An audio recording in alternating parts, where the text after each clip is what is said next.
আজকে রেসিপি চিংড়ি মাছের ভাপটা। আমি 1 কিলো চিংড়ি মাছ নিয়েছি। এবার আমি খোসা ছাড়িয়ে নিচ্ছি।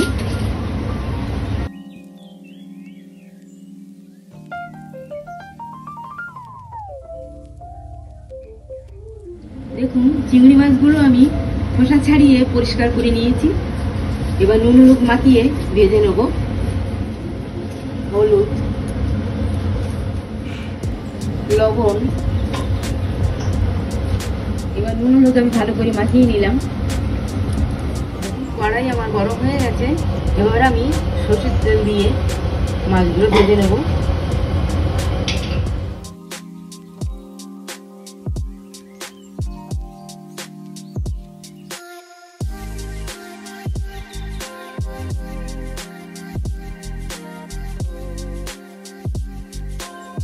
চিংড়ি মাছ আমার ভাজা হয়ে গেছে, এটা আমি নামিয়ে নিচ্ছি। চিংড়ি মাছ ভেজে এটা আমি 10 মিনিট ঠান্ডা করে নিয়েছি। এবার মিক্সিতে দিয়ে ছোট ছোট টুকরো করে নেব।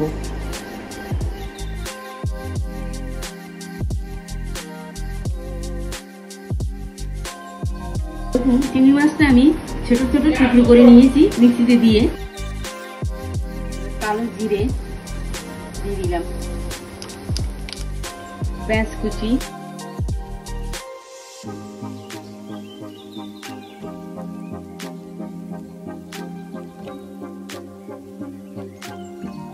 এবার টমেটো কুচি, টমেটো আমি কুচিয়ে নিয়েছি।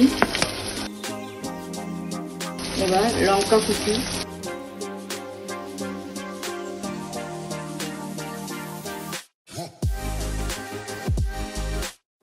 এবার লবণ, লবণটা আপনারা স্বাদ মতোই দেবেন। কাশ্মীরি লঙ্কার গুঁড়ো অল্প একটু দিলাম, হলুদ গুঁড়ো, 1 চামচ জিরের গুঁড়ো। মশলা আমার কষানো হয়ে গেছে। এবার আমি চিংড়ি মাছগুলোতে দিয়ে দিচ্ছি।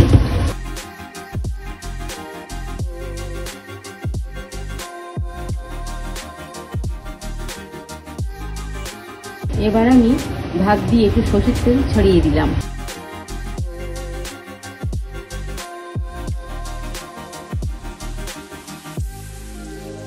চিংড়ি মাছের ভাতটা আমার হয়ে গেছে, এটা আমি এবার নামিয়ে নিচ্ছি। চিংড়ি মাছের ভাতটা আমার হয়ে গেছে। আমার রান্না যদি আপনাদের ভালো লাগে, শেয়ার করুন, লাইক করুন এবং সাবস্ক্রাইব করুন।